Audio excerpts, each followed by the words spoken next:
Good afternoon. Thank you for your patience. We've deliberately delayed the opening by 3 or 4 or 5 minutes to accommodate what we understand to be some traffic on the metro and the roads of Washington, D.C. But it certainly doesn't diminish, I'm sure, your enthusiasm, certainly not mine, to get started. Welcome to the National Museum of Asian Art. For those of you who don't know me, my name is Chase Robinson, and I have the pleasure and privilege of serving as its director. Today's public program is an important and final installment in a symposium that began on Wednesday called Provenance and Asian Art, a collaborative workshop and symposium. We've had something like 200 participants, a whole range of really exciting panels, some of which I had the good fortune to attend, many of which I didn't, but I know have been enormously beneficial to the nascent community of provenance researchers internationally. The capstone of that program is today's discussion. And I feel really fortunate to be able to introduce our two speakers, Brad Gordon and Kunthea Chhoun, both of whom have made a long journey from Phnom Penh to join us today and to speak about their immensely important work. Brad Gordon is head of the investigative team and chief legal counsel for repatriations to the Ministry of Culture and Fine Arts for the Kingdom of Cambodia. A graduate of Brown University and Harvard Law School, Brad has lived in Cambodia for the past 16 years and has been working on tracking smuggling networks since 2012. He leads the Cambodian Restitution Team of some 20 researchers working to track down objects looted from Cambodia. Kunthea Chhoun has been an official temple guide for Angkor for many years and is based in Siem Reap. She's been a senior researcher on the Cambodian Restitution Team for 3 years, collecting information and testimony firsthand from former looters. You are in for a treat. Brad and Kunthea have shared with me some of their quite extraordinary, detailed, nuanced, almost ethnographic understanding of looting networks. The Cambodian Restitution Team has worked methodically over many years to do the necessary and painstaking research to bring antiquities home. Works of art that have been looted, illegally trafficked, and displayed in museums and private collections around the world. Their work has resulted in the restitution of over 200 objects to date, restoring what has been called the soul of the nation. Today, as I said, we're going to have the pleasure of hearing firsthand the story of how they've been accomplishing this. Of course, Cambodia is not the only country that has suffered from looting and the destruction of cultural heritage. The problem is widespread, and the root causes are numerous. While much of the focus today has been and will be on the research that happens to return antiquities to Cambodia, that is to say, the work that takes place after objects have been translocated, there is, I'm sure you all agree, an urgent responsibility for the museum field, indeed for the broader field of cultural heritage, to do much more in the way of protecting cultural heritage in the first place, to prevent it from being translocated. While numerous NGOs, government agencies, and funding entities protect cultural heritage, particularly at times of military and political crisis, they do so inadequately. The problem persists. To some, the problem is in fact growing worse. The Smithsonian has tried to be a leader in this area, and in some respects, it has much to be proud of. The Smithsonian Cultural Rescue Initiative has been providing, for example, training, coordinating responses, raising awareness for more than a decade. But there's still work to be done. And that's why about 18 months ago, our museum embarked on a research project to study the field and to offer possible solutions that would enhance the protection of both objects and cultural workers at times of crisis. We're very grateful to the Carnegie Corporation for its support for this project. We'll be issuing a report in 2024. More directly germane to the conversation this afternoon, my colleagues and I have had the privilege of working closely with Brad over the last year and a half, part of a small team helping them grapple with the challenges and, of course, the opportunities presented by the repatriation of hundreds of objects. Our relationship of trust, and I emphasize this, our relationship of trust built together through many formal and informal meetings, through the open exchange of information, including information about our collection, through the learning that we've experienced from each other. That respect and that relationship was formalized earlier this week through a memorandum of understanding between the National Museum of Asian Art and the Cambodian Ministry of Culture and Fine Arts. In fact, it's through open exchange and knowledge sharing, particularly but not exclusively around provenance research, that staff at both institutions will benefit. Just as important, of course, audiences in the United States and in Cambodia will have increased opportunities to be inspired by Khmer culture. Now it is my great pleasure to welcome to the podium Brad Gordon.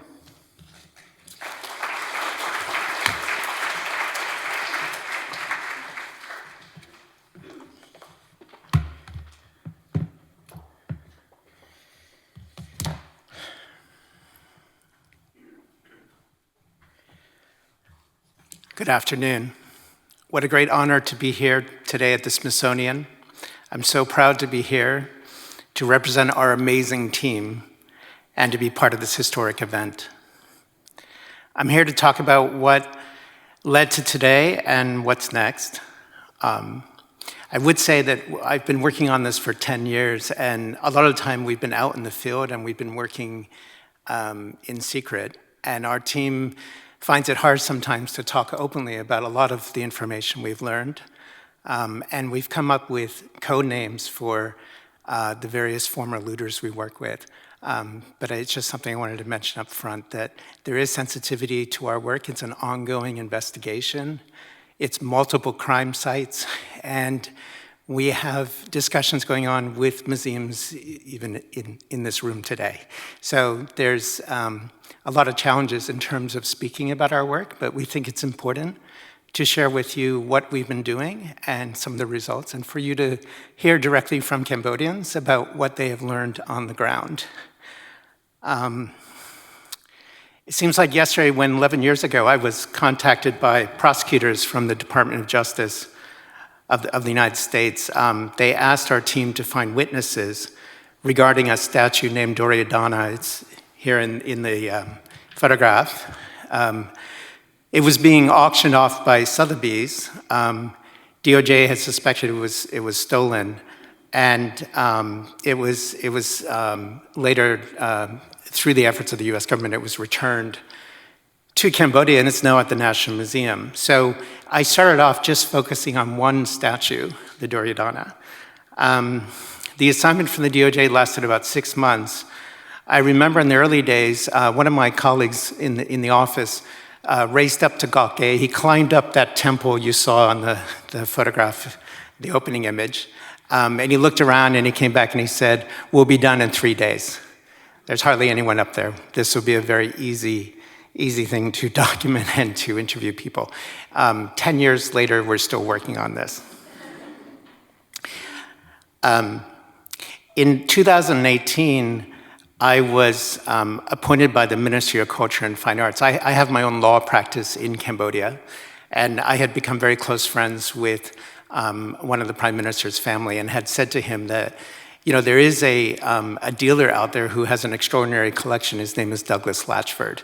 And we can either go to litigation and we can fight for years to get it back, or we can open discussions. So I led the negotiations with the Latchford family that took place over 3 years in secret.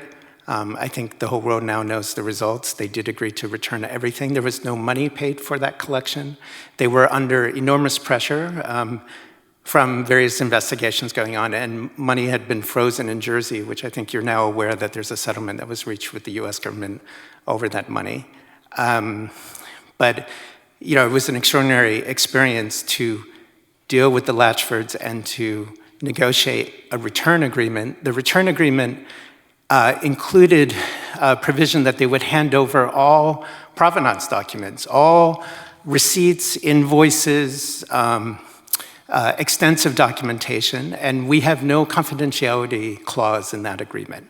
So it's a return agreement, it's not a settlement agreement, and what the vision was that we would not just get back the statues, but it was important to get back all the information. And I think it's going to take us a long time to digest it, but I think it's been remarkable. We're talking thousands and thousands of documents that we have access to. We know his whole customer base. He did us a favor to some extent. He published a book with his co-conspirator, Emma Bunker. He published 3 books. So we actually have an encyclopedia of the stolen antiquities that he dealt with. And we have now been able to track down many of those by going through the documents we have access to. And it is extraordinary. It shows us dealings with many other dealers that I think people in the room would recognize names. And it mentions museums, it mentions private collectors and so on. But it's, in the beginning when it was mentioned to me by my co-counsel Steve Heinberg that we should be asking for that, I thought, oh yeah, that sounds like a good idea. I didn't realize what kind of treasure we were gonna get by making that part of the agreement. One of the unique contributions of our team, I work with more than 20 researchers, mostly Cambodians, mostly women in their 20s and 30s. And we managed, 10 years ago, I managed to track down the leader of one of the gangs, a prolific character, I would say half poet, half warrior. And his name, we codenamed him Lion. His Cambodian name is Dae Duk. I got to know him very well personally, got to know his entire family, became close friends with him. He confided in us about the massacres he had participated in as a teenager. He was a Khmer Rouge child soldier, and he was a perpetrator. He had murdered many people, and it was really hard for our team to listen to that. But we heard from him directly about what he had done and what he felt incredible remorse for.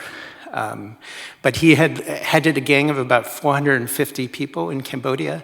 He was following a family tradition. There were various family members who had been involved in looting, and he had become very active in the 80s and 90s. By the end of the 90s, he was just going province to province and just sacking, completely looting and desecrating temples and taking statues. And many of the statues he was digging up with his team, they went through a network that led to Bangkok to Douglas Latchford. And from Douglas Latchford, they went to many other associates. So Lion was hardcore, a warlord. In his last years of life, he really did everything he could to help us to understand his crimes and what he had done. And the team became extremely close to him in the process. So our team of young researchers are out. We're going temple to temple, and sometimes just to mountains, to rice fields, and so on.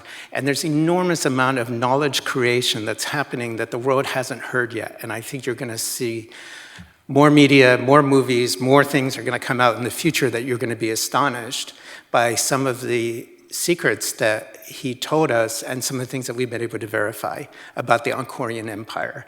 Things that, for our team, it's been thrilling to be on the front seat to get all that kind of information and then to share it with the team. We have a team of not just the researchers, we're working closely with many people in the Ministry of Culture, with archaeologists, inscription experts, art historians, and we have a number of scholars we confer with internationally. And I think this has very much become, I think, a fantastic model of best practice in terms of what a restitution team for a country of origin can do.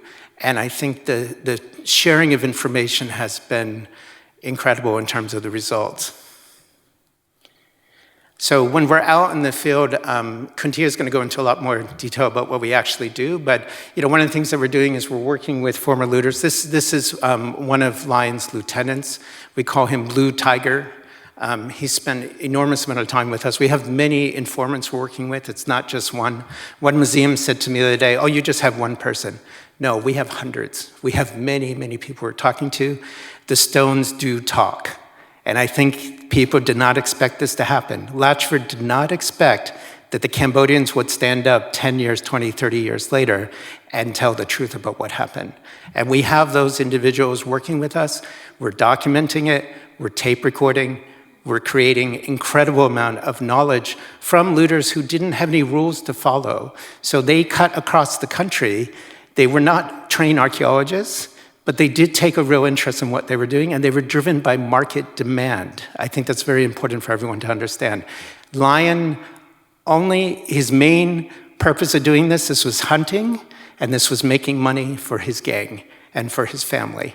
And he didn't take things out that he couldn't sell. He knew he had a hit list of top priorities from people like Latchford. They told him what to look for. That's what he went out. We asked him one day, why don't you take any snake, why didn't you take any Naga statues out? He said, nobody wants a Naga in their living room. People don't want a Naga, they're not gonna pay for it. I wouldn't go for that. But instead, female statues, male statues, and so on, these were priorities. He knew exactly what the market wanted, and that's what he would look for and deliver. And the extraordinary part of our journey has been we've been working with archaeologists. So we've had, from Lion and from his gang members, they told us what temples they looted, and they actually took us to the temples, and we've been able to get emergency approval from the minister, Pung Sakana, who's been a fantastic leader for us, and she's who I report directly to. And we were able to get emergency permission to dig at specific sites. We dug at those sites. We were able to find ears, arms, legs that match statues that Lion described. We found extremely incredible evidence on the ground, in situ, by doing excavations. Archaeologists said to me, Brad, can we do this every time? Can we just work with looters, former looters, to get this kind of information so that we can find what we're looking for? And one of the greatest results of our work has been we brought home this particular statue, Skanda on peacock. Skanda is the god of war. This is a very unusual depiction in Cambodian art history. Lion told us the exact month and year that he found this, 1997. He found it at Kokke, which was just recognized by UNESCO as a World Heritage Site. And when he dug this up, everybody knew about this. The villagers we've interviewed, everyone has talked about the peacock. We have multiple witnesses. This went to Latchford. It went to another dealer, Alexander Goods, who many of you might know, went to him. It then ended up being sold to a family that was living in Italy, UK, and New York. I met with Emma Bunkers shortly before she died. She told me the family. She said, this is who you should go talk to. US, thanks to Homeland Security and the US prosecutors at SDNY, they went and talked to the family. They convinced them to return it. It was seized. It was brought back to Cambodia. It's at the National Museum. It is a true national treasure. It should not have been in somebody's house. I have photos of it in a penthouse, or like in a shop house. It was hidden away for 25 years. that should never have happened. This should never have been taken out. We're talking 1997. It was taken out from Gokye, which was under Khmer Rouge control at the time. Many people think of Khmer Rouge period 75 to 79, the period of the genocide, but actually the Khmer Rouge were still active in the countryside right up until the late 90s. So that area, Gokye, there's no way foreigners really could go in there at that time. It was definitely an area of conflict. So to see this now back at the National Museum and to see the impact it's had on the Cambodian people, it's given us all tremendous meaning for our work. And this is one of many, many that that have come home or we're hoping to come back. And I would say that one thing we're working on now, our story has not just been about returning statues. It's about information, it's about knowledge creation, it's about better understanding the history of this incredible ancient civilization that should be as well known as Egypt or Greece or Rome, but it's not because of the culture being very much an oral culture, and there's been a lot that that's not known about various kings and queens and the common people and so on. And I think our work is going to start to expose a lot more information about all that. And our hopes are, in the future, the Cambodians are not trying to clean out museums. We're not trying to take everything back home. They're very reasonable, they're very thoughtful about what they want to come home and what they're willing to leave in museums on long-term or medium-term loans. But the other really exciting thing that we're talking a lot about is building new museum spaces in Cambodia. So to be able to partner with the Smithsonian is phenomenal.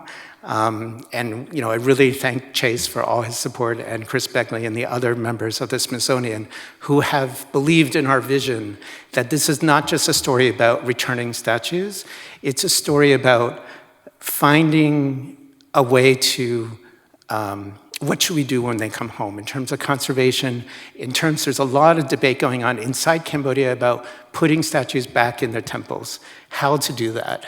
That's something that's definitely very much on the agenda. If they're not back in the temples, how do we put them into museums that maybe are not based 100% on a Western model? They're museums that allow people to come and show respect, do different things that they want, put flowers on the statue, dance in front of them, do different things that they would do if the statues were in a temple. So, it's going to take a lot of collaboration, a lot of thinking and planning, but I think the end result will be something spectacular, and I think you'll see some incredible traveling exhibitions in the future, and I think you're going to be just in awe when you see what has come home and you understand the historical significance, and when you understand the bravery of our team, especially people like Kunthea you're going to meet today, and understand the risks they've taken to right a historical wrong. And people ask me sometimes, why am I involved in all this? I'm American. We bombed Cambodia. I have a responsibility. I think we all do have a responsibility to do something about this situation. So I feel very comfortable being here. As part of this, the Cambodians recently gave me citizenship, they gave me a knighthood. It's my home. And it's an honor today to share this with you, and I will turn it now over to Kunthea. Thank you.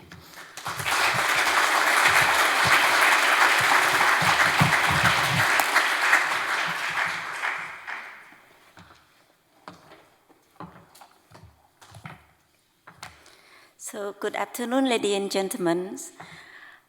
My name is Kunthea Chhoun. So, on behalf of my restitution team, to be honest, I am very appreciated to be here. So, today I'm going to share about my experience working with the restitution team. So, I am a senior researcher from Edenbridge, Asia. I work with the restitution team for 3 years. I work closely with Brad to collect information from lions who were a head of a gang of former looter. So he told us many artifacts had looted from Cambodia. And he also brought us to see the sites that he had been looted. And Actually, Luther, while they looted, they didn't carefully. So while we've been there with him, we saw some pedestal and some fragments left there.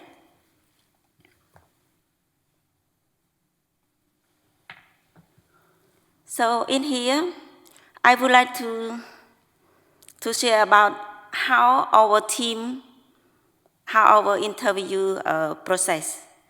So in our team, we divide in the group. So one group, there are 4 people. So one person hold a book and show all image in the book, page by page, to the villager.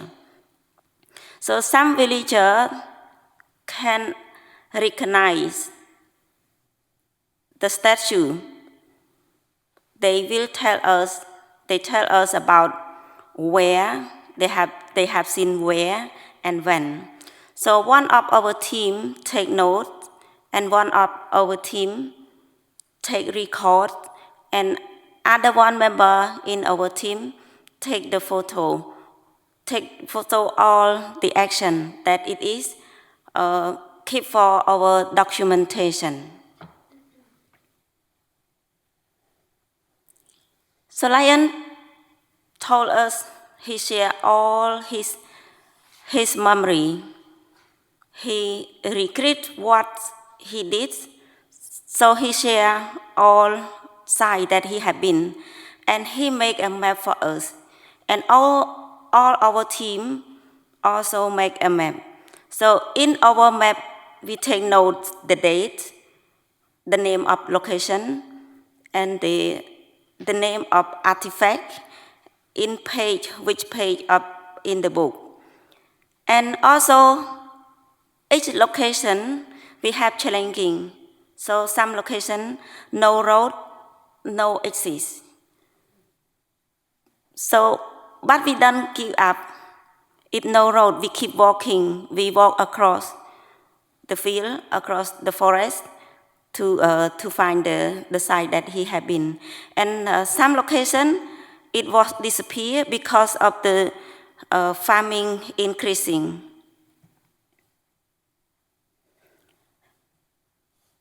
Lion, he was a person that he have credible knowledge. So when I met him, I asked him, how did you find the artifact? And he explained to us. Example, while he walked across in the field, he kept looking on the ground. If he saw any tiny fragment, he pick up and he can recognize that one. Here is the ancient village, and when he understands here is the ancient village, he will looking for the temple nearby the village. And when he found, if he found the temple, he can know direction. Where should be have the artifact? He will find the artifact. So he recognized the village size, ancient village site, and the temple, and he knows direction where to find the artifact and how far. That the unique technique, not every looter have the same him. Anyway, I am also not only the researcher, I also a history guys in my background, and I also the wildlife guys in my background. So my wildlife will educate very useful for to support the restitution team, because it support me easy to talk with the former looter, support me easy to find the location, and also can help to protect or make my team feel comfortable while we walk across the jungle. So here example, when we walk across the jungle or we been in the temple. The temple was collapsed. So have many in vegetation. Sometimes we can see the snake, or sometimes we can hear some wildlife calling or the voice. So if we never known what is the sound or what kind of the snake, everyone will be afraid and run. So I can have team when can see the snake. I can tell everyone, no worry, it is not dangerous. Example, one time we have been to a mountain, and couple of my team member, they heard a green pigeon calling. So they thinking could be ghost. I understand. They asked me, it is tiger? I said no. And I also understand they thinking it is ghost, but it's not ghost. I told them, no worry, it is just the bird. So, yes, that's it for my experience hearing. So anyway, thank you so much for your attention.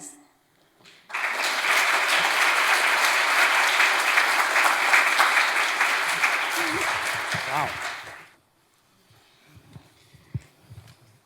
We're going to spend 10 or 15 minutes, the three of us, chatting. And then we'll open the floor, as time allows, for at least a question or two. As Brad and Kunthea know, and some of the colleagues in the room will know, I'm a historian. But I don't want to jump straight to the history, as fascinating as it is. And I think the point that you've made, Brad, about the fundamental work that you're doing to create knowledge, such that not only will we be able to understand the networks of looting that emptied Cambodia of so much of its cultural heritage, but we'll also have a much better sense of Cambodian history and culture. I think that's a terrifically important point. But rather than going straight to the history, I'd like to start with Kunthea, and I'd like to ask you why you got involved in this project 3 years ago, and what it means to you. Yeah, to be honest, I can say by chance. In one day, Brad called me to have him to translate when we go to the fields and with lions. So he need me to have him to work to translate with lions, and then I joined. Since that time until now. Brad has talked about your bravery and your courage. Actually, I have been working with Brad before start with this project. We know already, and I also a person who study about the history. So I know some of him before. I just know I know that we be there and to study about the site, and then decide to join.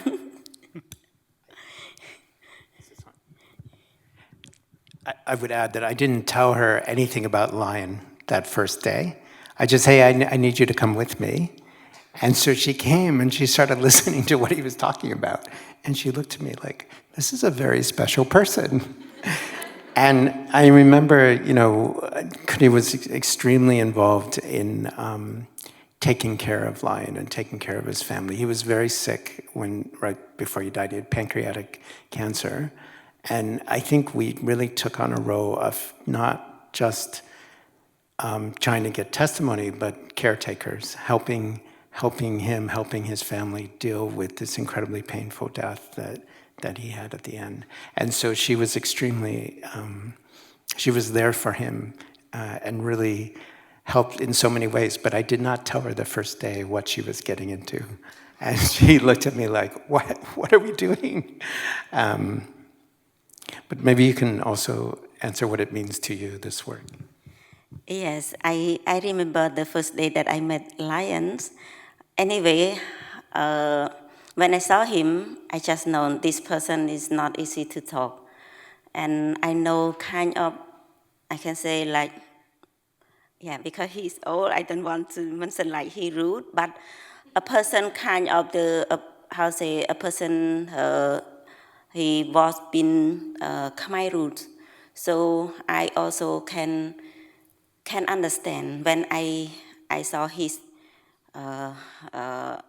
action. And then when he talk about the design, I understand what is the meaning that he would like to share and Brad's his aim, what he is going to get. And what significance, Kunti, if I may follow up a little bit, do the objects have in terms of your understanding of family, your ancestors, and your nation?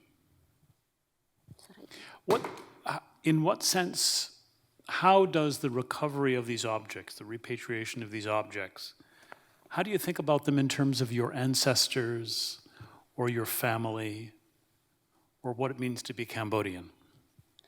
Oh, for the repatriation for our object, so it is very deep meaning for my nation, so my ancestor. So what is how to say, for my heart, I understand is when all of these go back home, like the how to say, the member in the family was disappear for a while and came back home, and it is very important for our family or for our nation. Brad, you said something about the extraordinary evidence that you have come to possess. And there are several different categories of this quite extraordinary evidence. One is the documentation that came to you as a result of the agreement. Oral history is another category, and of course, all of that information that came from Lion and other looters. Could you say something about your team and the disciplinary background of your team? I think it will be helpful to those of us who try to understand this, what you're doing as an extraordinarily challenging but obviously a rewarding research project. So something about the interdisciplinarity or multidisciplinarity, something about how you put that team together and how it does its work.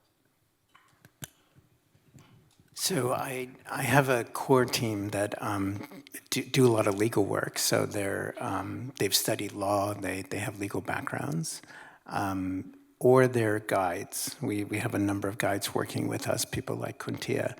And we have another woman who's extraordinary temple guide.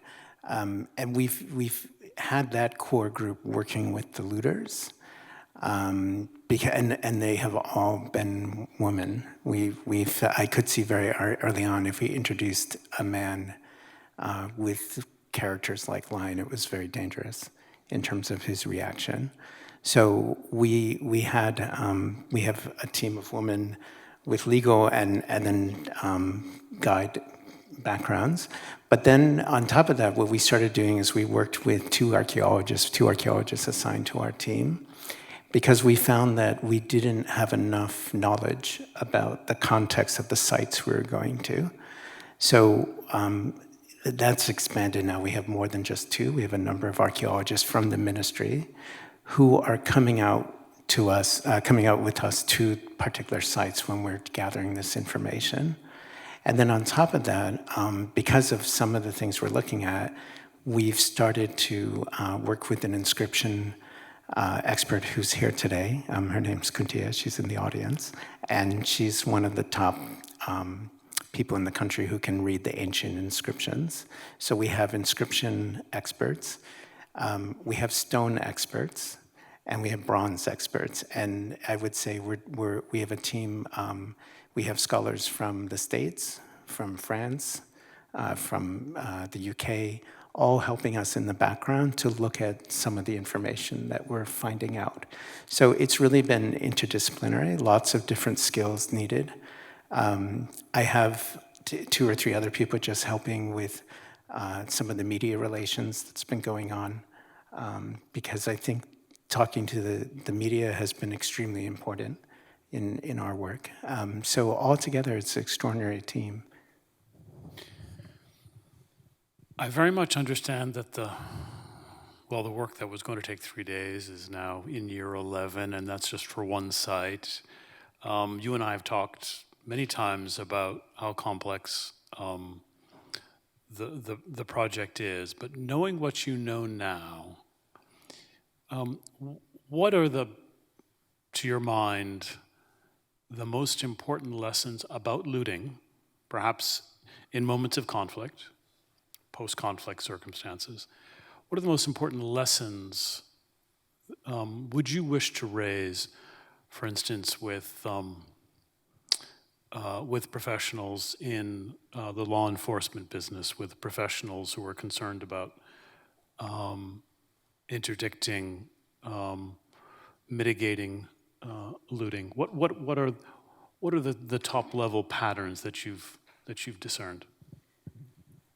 So what we learned from Lion, for example, is that he started off very small. He just went to the border and he sold ahead, and he found that he could make some money, and then he started to build up from there. And it took him a couple of years before he had a much larger group of people working for him.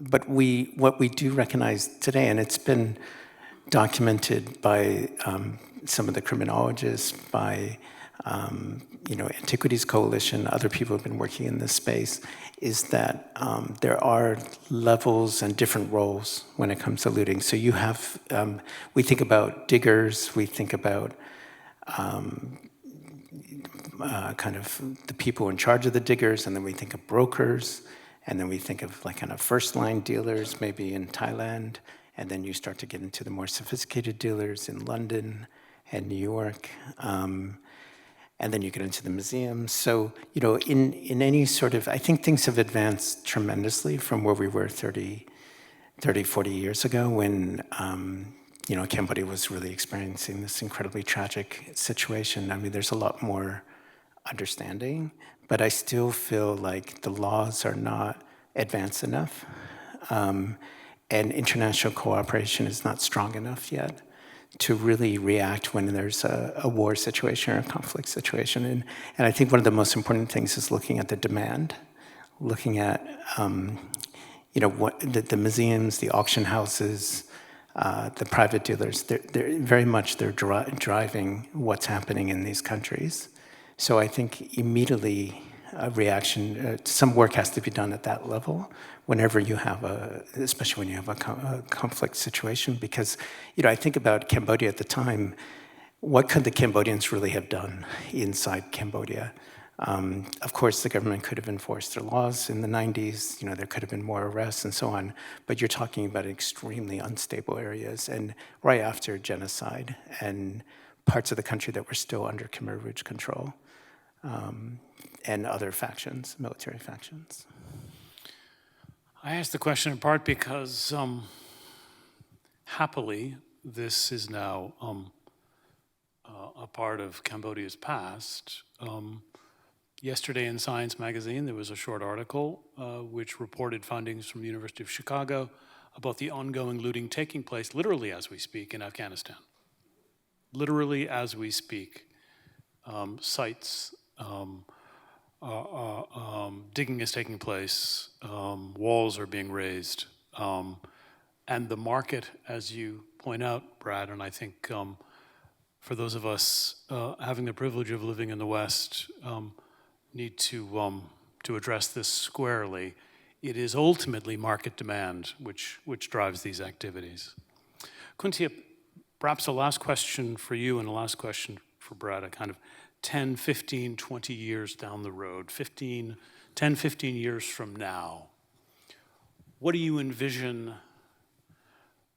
those museums looking like? What do you envision those institutions which will have repatriated and which will be contributing to re-enriching, if I may, the cultural heritage of Cambodia? What do they look like? Okay, to be honest, I behalf Cambodian people.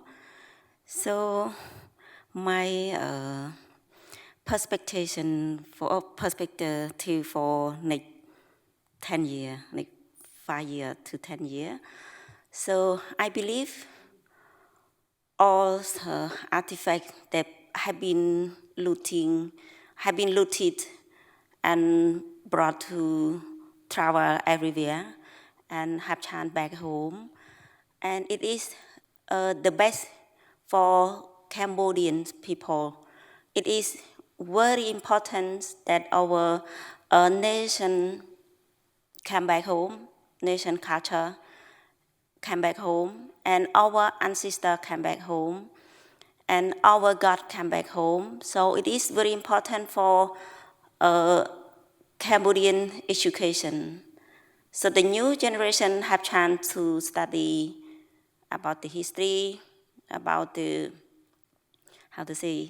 anything that what happened in previous time. It disappear, miss some story, miss some history. So when we get back all these, so we add more and more history for the new generation, for the education to the people. So anyway, for right now, when I I always thinking about, I feeling like Cambodia, in Cambodia right now, we miss our parents. So how do you feel when you lost your parents? So the statue in Cambodia, not just the statue.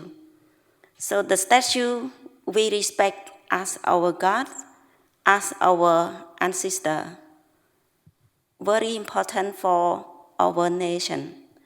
So the new generation need to know about the old generation, need to know clear about our nation, very important for my country. So I also believe after all artifacts get back home and will increase human resources and have ability to set up for the king, example for the king family order. So example, in my country we have king like Suryavarman first, Suryavarman second. That Suryavarman second very famous. Everyone talking about the Angkor Wat. That means talking about Suryavarman second. But how about Suryavarman first? He lost, he disappeared, but he had many masterpieces during his reign. So I hope all Cambodian statues get back home and Cambodian have educated and can have ability to put in order, very useful for the new generation. And I hope new generation or my nation will be not going to lose again. Thank you. We'll take one or two questions from the audience, but before, Brad, you take the microphone and tell us what we can do to be helpful to you. So, I mean, I would just say that, first I would say that 10 years from now, what I would envision, sometimes, many times recently, because we're talking to so many museums and we're collecting so much information, is that I feel like this is not just a journey of restitution in terms of returning statues. In a way, it's a journey of building one of the greatest museums on the planet, but it's in Phnom Penh or it's in Kok Kae. It's not going to be in New York or Washington. And on top of that there will come out of that incredible collaborations where exhibitions, maybe using technology where the actual artifact doesn't need to travel, but that through technology, through collaborations, the public all over the world will learn a lot more about Cambodia's history and see incredible exhibitions and incredible journals and articles and all kinds of creative expression coming out because of this work. And I think that, what we ask for from the museums, when we've gone to visit museums, Victoria and Albert, we went to them, amazing. The way they treated our staff, our team, with respect, with openness, with true collaboration. We went to the gallery in New South Wales, same reaction. Just, Matt Cox was there. It was incredible, the reaction we got from them. A number of museums have been very open and transparent with us. Smithsonian has been a fantastic example in terms of our dialogue and the information we're getting from them about their collection. Other museums, a number of museums, have refused to show us anything. And they have been really keeping things, we know they know a lot about the artifacts. They don't want to share it. They don't want to take responsibility. They don't want to come clean about their participation in the looting of a nation. So I feel like I asked the museums and the auction houses, who have tons of information, to share with us openly. Don't redact out everything. We went to the British Museum. They gave us papers that were completely redacted. It had like 1 or 2 words on them. I said, why did you redact everything? Well, we have to protect our staff. I'm like, are you kidding? And then we went to the Ashmolean at Oxford. They gave our team went to look at the provenance documents. 5 minutes, they came back, we're done. I said, why are you done? They gave us empty folders. It's empty folders. And I said to the person who was in charge, I said, how could you give us empty folders? She said, well, I pulled everything before I gave them to you. I said, why? Well, we have to protect our donors. I'm like, this is stolen goods. We're going to go to Scotland Yard next. Is that okay with you? So we went to the media, Telegraph wrote something, Oxford got in touch with me, Mr. Gordon, you can come back now. So we asked museums to follow the examples of the Smithsonian, of V&A, of what we experienced in Australia, like at New South Wales, and at the National Gallery of Australia. Incredible openness, understanding, regret, empathy for the situation. And that's what we're really asking for. This is a huge project. We're going to need help from many, many people as we come along. But I think one of the key things right now is to build up the human resources of the Cambodians. And we have lots of conversations going about that. The Cambodians know how to conserve stone statues. They know how to conserve bronze statues. They have tons of skills that they've learned over the last couple of decades. But there's still more things they could learn. There's more management practices. There's more things that we could put in place that would ensure success long term. So we're looking for these collaborations to really help us with those kinds of things. Thank you. I think we have time for perhaps just 2 questions.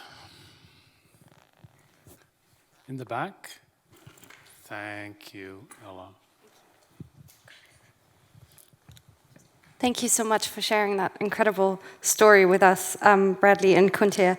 I have a question for you, Kunthea, regarding the place where these statues, the ancestors, the gods, will be displayed, shown, kept, held once they return.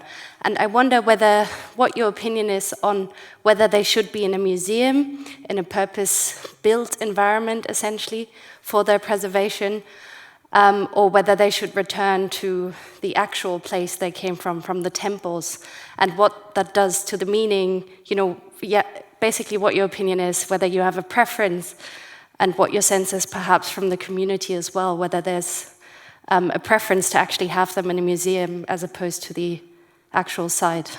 Thank you. Thank you so much for your question. So to be honest, for right now, all the statues return back to back home. We keep in our National Museum in Phnom Penh. But anyway, through my experience interview to the villagers are so happy that they heard about information, or they have all the statue go back home. But they also talking about right now it's not really safe if we bring direct to put the same place, the original place. So anyway, the people happy keep in the museum for right now. But for their belief, they still believe, they still respect the original side, that they have been respect all those gods. Yes. And one more question right here in the front in the middle. Thank you both so much. This was such an interesting talk to listen to. I'm curious about your relationship with Lion and how you, from sort of first meeting him and learning about his past to the relationship it seems like you had at the end of his life where you were very close. Like, how did you build that trust, both coming to trust him and getting him to trust you? And do you think that could be a model for, similar kinds of endeavors, maybe not just in Cambodia, but in other places where this kind of looting has happened? Maybe I'll answer, then you can answer. So I can answer.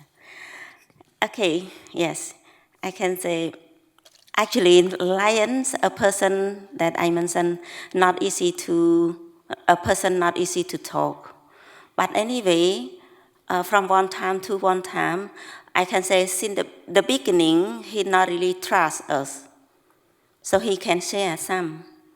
Example, like some information that we got from him that he told us as a Peacock and Skanda,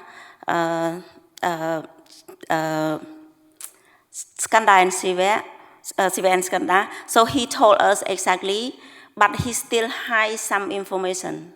That's what I heard from him. So while I have been working with him for a long time, and I don't know how I can motivate him. And then he told me, I trust you. And he also laid down about his team. He said, in one day, if know him, without him, I can go to this person, and live here and here. And he lists down also contact to me. So I don't know why he really trusts me and what he have. He said, now I need to share all that I remember, all my memory to you, to Brad, to the team, because I really regret what I did in the past. But he also said, because in the past, no choice. And now, when he gets close to us, he gets more and more understand. So that's why our restitution team, we succeed to collect testimony from the former looter. They trust us. And I also, I can say, I pay attention so much with him. Sometimes he feeling very terrible because he have a pancreas cancer. So I always talk to him, and when he have pain or he have issue, he always talk to me. So that's why I get very close to him. I would add, so in my very first meeting with him, it's more than 10 years ago, he was curious. I came with the books. He had never seen the Latchford book before. And he just jumped out of his chair, basically, and started going through the book and pointing at things and saying to his wife, wow, see this, see this, see this. So, over the time period of 10 years, there's actually been more than 10 members of our team who form relationships with him. Kunthea was very involved during COVID. We were interviewing him. We actually got to the point where we were interviewing him almost every day for months and months and months. And he got sick. He couldn't go out to temples anymore. So he would just come to my apartment. We would set up a camera. We would set up Google Maps. And we would just talk and take testimony. But I think one thing that happened very early on, his daughter was sick, and she had a motorcycle accident, and she had a very bad leg wound, and it was being treated by the local doctor, and it was in terrible shape. So my team, we took her to the local hospital in Siem Reap, and we took her there and we took her back, and we got her properly bandaged and everything. This sort of gesture, I think he could see that we were not there to get, like, it was more than just a one-way relationship.